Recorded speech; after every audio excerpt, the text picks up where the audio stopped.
नमस्कार दोस्तों। आज के भारतीय युवा युग में बेहद चर्चित है। समाज में हर शख्स की एक कहानी होती है।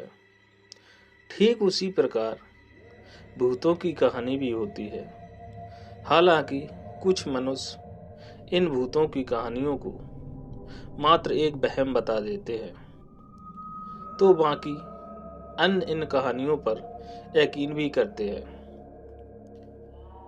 हम आपको विक्रम रघुवंशी के साथ हुई घटनाक्रम को साझा करेंगे, जिसने न केवल विक्रम की जिंदगी बदली बल्कि उसे पागल कर दिया।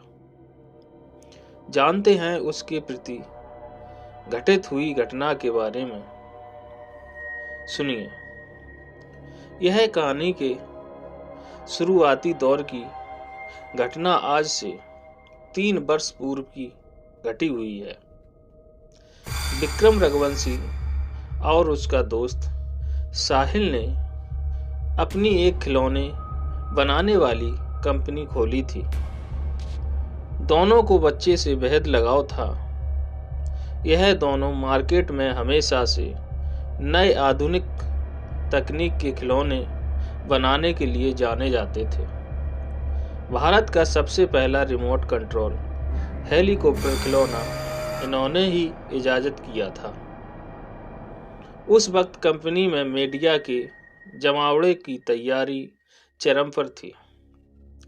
कारण यह था कि विक्रम और साहिल की कंपनी ने एक अलग खास खिलौने का आविष्कार किया था। इस खिलौने की खासियत यह थी कि यह खिलौना मात्र एक मामूली खिलौना नहीं, बल्कि बच्चों को लुभाने का जरिया था। यह खिलौना बच्चों से बात कर सकता था। उसके सभी जवाब उस खिलौने के डेटाबेस में मौजूद रहते थे। इसे एक तरह का छोटा रोबोट की तर्ज पर देखा जा रहा था। यह खिलौना बच्चों से बात कर सकता था, उनके साथ खेल सकता था और खिलौना वह सब काम कर सकता था जो बच्चों अपने दोस्तों के साथ करना पसंद करते थे। अर्थात खेलना, कूदना, उनसे बात करना।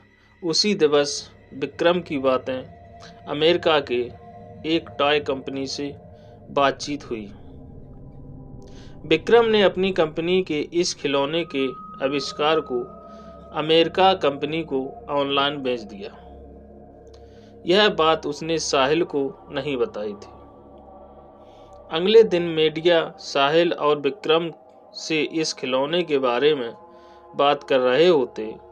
यह कंपटीशन में वह इस खिलौने को टेक्नोलॉजी को विस्तार रूप से समझा रहे होते हैं। इस इंटरव्यू और लॉन्च इवेंट का प्रकाश पूरे विश्व भर में हो रहा था। भारतीय समय अनुसार जब शाम या समय प्रगति पर था, उसी वक्त अमेरिका से एक खबर आई जिसके तहत साहिल और विक्रम की कंपनी के इस खिलौने पर चोरी का आरोप लगा। खबर के मुताबिक वह खिलौना का पेटेंट अमेरिका की टॉय कंपनी को जारी हुआ था। इसका साहिल को काफी बुरा प्रभाव पड़ा और उसने सुसाइड कर लिया। इस खिलौने को बनाने में उसने काफी मेहनत करी थी। वह पेशे से इंजीनियर था, लेकिन इस सदमे में वह नहीं रह पा रहा था। आज के वक्त अब वह खिलौने की कंपनी के पूरे संपत्ति अकेले विक्रम की हो गई थी। साहिल को मरे हुए अब 3 साल हो चुके थे। विक्रम आर्थिक रूप से काफी मजबूत हो चुका था। उसकी शादी भी हो चुकी थी। साहिल के हिस्से का भी उसने भुगतान करने को मना कर दिया था। एक दिन जब वह रात के 9 बजे अपने ऑफिस से घर की ओर निकल रहा था, तो उसे अपनी रॉयल्टी के कागज ढूंढने थे ताकि वह उन कागजात को अपने पास संभाल सके। इसी कागज को दिखा के ही उसे अमेरिका की कंपनी ने रॉयल्टी देने का वायदा किया था। वह कागजात ढूंढने लगा। ऑफिस से सभी कर्मचारी चले गए थे। उसे वह कागजात ढूंढने में काफ़ी समय लग रहा था। वह कभी कंप्यूटर के टेबल पर ढूंढता तो कभी कागजात सभी तहखाने में ढूंढता था, लेकिन उसे हर बार निराशा मिली। उसने कागजात को ढूंढने के लिए हर दिन अपने ऑफिस के कार्य के बाद प्रयत्न किया, परंतु हर बार की तरह उसे इस बार भी मायूसी का सामना करना पड़ा। वह इसके बाद लगातार डिप्रेशन की स्थिति में ग्रस्त हो रहा था। अमेरिकन कंपनी अब उसकी रॉयल्टी पर भी ब्रेक लगाने में सक्षम थी। यह उस कंपनी का नियम था कि जिसे भी वह रॉयल्टी देगी उसे हर 3 साल बाद रिन्यू करवाना होगा, जिसके लिए उसे एग्रीमेंट के कागजात दिखाने होंगे। अब कागजात ढूंढते हुए हार जाता है।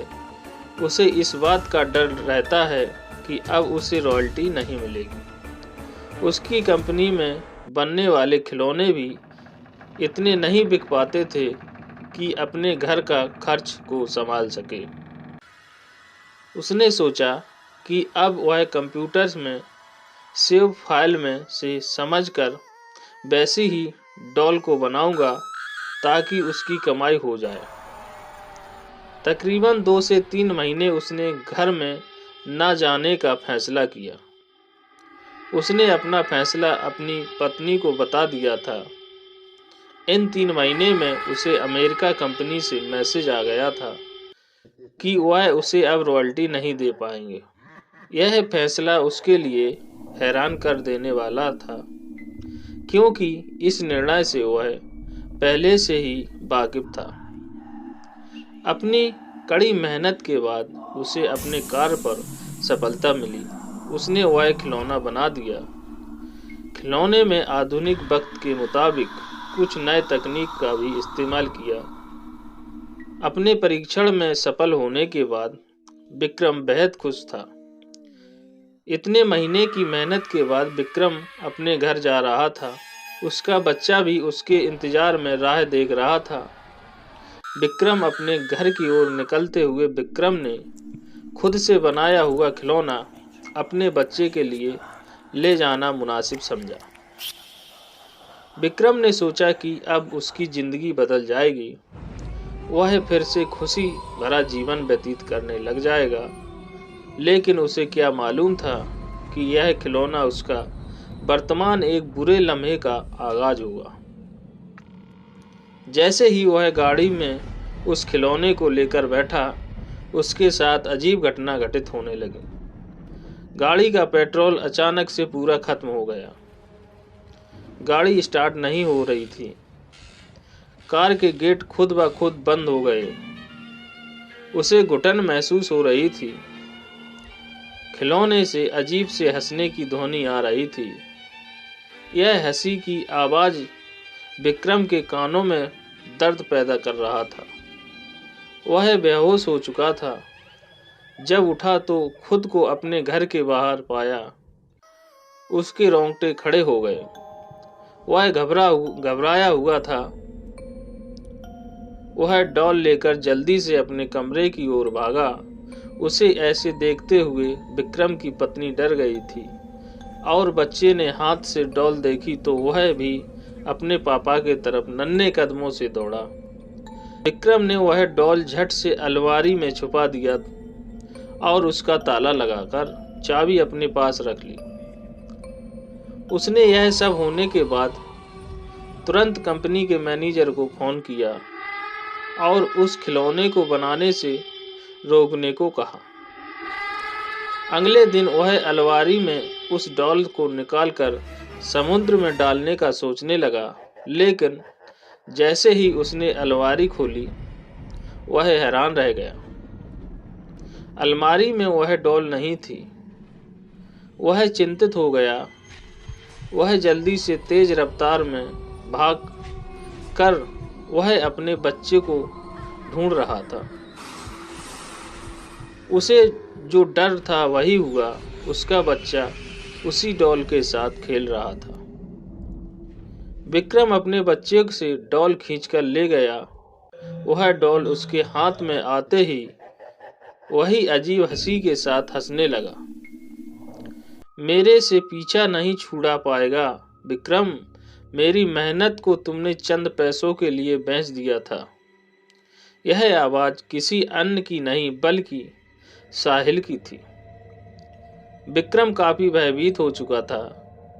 उसने वह डॉल समुद्र में फेंक दिया, लेकिन इसके बावजूद साहिल की आवाज सुनाई दे रही थी। यह आवाज उसे पागल कर दिया था। उम्मीद है दोस्तों आपको इस कहानी से कुछ सीखने को जरूर मिला होगा। हमेशा लालच से दूर रहें। और आपको यह कहानी पसंद आई हो तो कमेंट जरूर करें।